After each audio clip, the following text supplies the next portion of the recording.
político, você ajuda a tomar várias decisões, você não é só o candidato que vai lá falar, conversar com as pessoas, não. Você tá trabalhando dia sim e dia não. Sem essa notícia, sem essa, vamos pensar, essa informação dessa senhora sobre o risco que você corre, porque quando você começa, tem várias formas da política tentar te apagar. Uma é o que aconteceu, Sim. talvez com uma mentira ou qualquer coisa assim.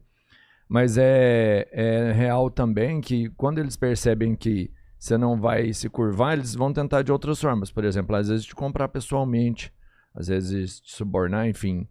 O que mais já aconteceu de real aí no seu político para que você não continue? Acho que, Robertinho, Ou ainda não sei. acontece várias coisas todos os dias. Ontem, por exemplo, eu tava falando com a escrivã da Polícia Federal, da Delegacia de Crimes Cibernéticos, que ela me mandou mensagem que a Polícia Federal tava pedindo mais informações de um inquérito que está aberto investigando as ameaças de morte contra mim. Eu recebo ameaças de morte todo santo dia. Todo santo dia. E aí eu tenho uma mania que Mirella reclama muito, que eu tento ler a maioria das mensagens que eu recebo no meu Instagram. Eu tento ler. E aí, bicho, o que eu recebo de ameaça de morte, de xingamento racista, de gente falando que vai atacar minha família e que não sei o que e tal. É isso, eu recebo ameaça de morte todos os dias. Já aconteceu esse ano vários episódios de intimidação, por exemplo, no carnaval. Pô, o carnaval foi foda. Carnaval, por exemplo, em vários momentos, policiais me reconheceram e ficaram fazendo movimentos intimidatórios pro meu lado. Teve até um episódio que... Movimentos intimidatórios, tipo assim, me via e pegava na arma, e fazia estarro, e falava alto pra eu ouvir e tal, e começava a falar coisas. Teve um momento no carnaval que a gente tava num show de jonga, lá no Hack Beat.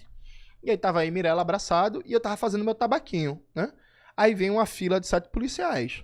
Aí o policial olhou fazendo um tabaco, e aí eu tava com o tabaco na mão, porra. Tava com o tabaco na mão. Aí o policial chega, bora, que é isso aí? Eu falei, tabaco. Aí ele fez, me dá esse saco. Aí ele olha, cheira, aí Mirella fala, é tabaco. Aí o outro, o que é isso aí? E fica aquele estarro todinho, aquele negócio, e tudo já com não sei o que e tal. Bicho, ó, tem tanta coisa que acontece no dia a dia. Você quase foi preso por causa de um cigarro de paia. Por causa de um tabaco. Quase preso não, eu diria quase apanhei. Eu diria quase apanhei, porque assim, o primeiro que chegou, eu achei que já ia chegar na mãozada. Objetivamente. Eu achei que já ia chegar na mãozada, mas não aconteceu. Então, veja, tem ameaça, tem sabotagem política, e aí eu falo isso sem problema, que eu falei isso na entrevista para Breno Altman. O Guilherme Boulos foi para Recife há uns 2 meses atrás, ficou bêbado lá e falou que a principal tarefa dele era me derrotar, era fazer com que eu não ganhe as eleições. Que bosta. Sabe? Processo todo lado. Ontem a gente tava gravando o material pro lançamento da nossa candidatura, né, que vai ser dia 22. E aí estavam gravando no vídeo lá, gravando material audiovisual. Enquanto tava gravando, chegou o informe dos advogados que eu recebi mais 2 processos. Tá, me dá, eu acho que você consegue, se não for interessante, me dar uma resposta mesmo assim, significativa. O Guilherme Boulos é o principal personalidade do partido onde você tá ou não? Hoje sim, mas ele tá de malas prontas pro PT. Sim, mas e qual é o objetivo dele em não te deixar ser talvez a próxima grande expressão do partido, já que é onde eu queria chegar, Tá. já que ele não vai ficar, Tá. você não poderia ser talvez a maior representação, eu falo como identidade mesmo, personalidade, Perfeito. como pessoa. Tá. Sua pergunta faz muito sentido, mas tem 2 interesses aqui que estão se chocando comigo, não por opção minha, e que estão trabalhando contra mim. Primeiro interesse. Quando começou o debate sobre a filiação democrática ao PSOL, o Túlio Gadelha se movimentou para ser abertamente contra. Tem coisas que o Túlio Gadelha fez que eu, infelizmente, não posso falar agora.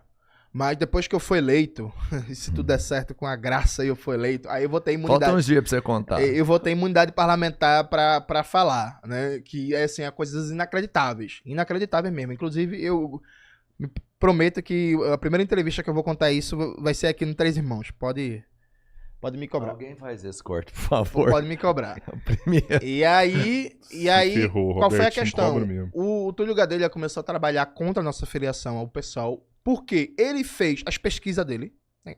parlamentar com mandato, tem dinheiro e tal, contratou as pesquisas, e viu que na pesquisa eleitoral dele, eu tava, numa tava empatado com ele, e no outro eu tava na frente. Na cabeça dele, se concorre nós dois na mesma federação, e eu tenho mais voto que ele, o candidato a prefeito de Recife, na chapa em 2028, sou eu e não ele. Né? Então, no caso do Túlio Gadelha, é um caso claramente que ele quer ser candidato a prefeito de Recife em 2028 e ele não quer que eu ganhe, porque na cabeça dele, se eu ganhar significa necessariamente que eu vou ter muito voto em Recife. Porque, enfim, é o maior colégio eleitoral, mais de 1 milhão de habitantes e por aí vai. E aí, numa lógica mais ou menos eleitoral, isso me cacifaria para ser candidato a prefeito da capital. Não é necessariamente o movimento que eu vou fazer, não é necessariamente o que eu quero. Isso não é debate para agora para mim. Inclusive, eu tentei fazer uma reunião com o Túlio, conversei com ele para dizer assim, macho, eu não trabalho nessa lógica eleitoral, que termina uma eleição, já pensando na outra não. Meu debate é a importância que esse mandato teria para o fortalecimento do movimento revolucionário no Brasil, para a reconstrução do movimento comunista. Eu não tô nessa eleição pensando na eleição municipal 2028, não. Eu tô pensando nessa eleição, o impacto político dessa eleição e um mandato como instrumento de reconstrução do movimento revolucionário. Meu debate não é igual ao seu, minha política não é igual à sua. Fique tranquilo, relaxe seu coração, que eu ganhar essa eleição não significa necessariamente que eu vou querer ser candidato a prefeito do Recife, não. Mas aí vem o primeiro interesse. E aí o Túlio vem trabalhando, inclusive fazendo várias coisas aberrantes contra a gente. Aí vem o segundo interesse. Na cabeça do Guilherme Boulos, Lula vai ungir a cabeça dele. Depois que o nosso amigo Lula se aposentar, ele vai ser o próximo Lula. É por isso que ele até tá imitando até a voz, companheiros. Então ele vai ser o próximo Lula. Já cantei essa pedra aqui, hein? Você é um visionário.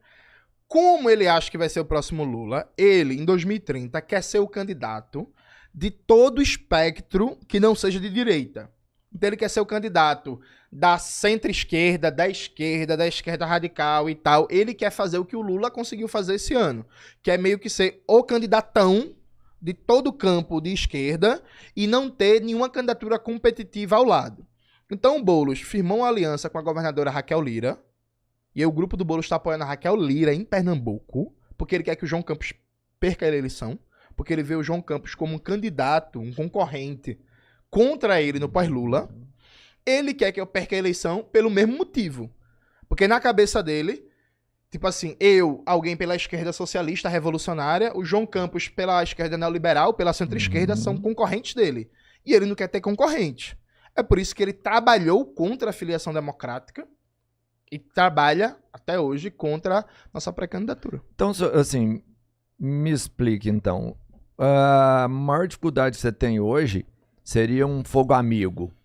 Vem de dentro da sua própria base, de dentro da sua própria estrutura.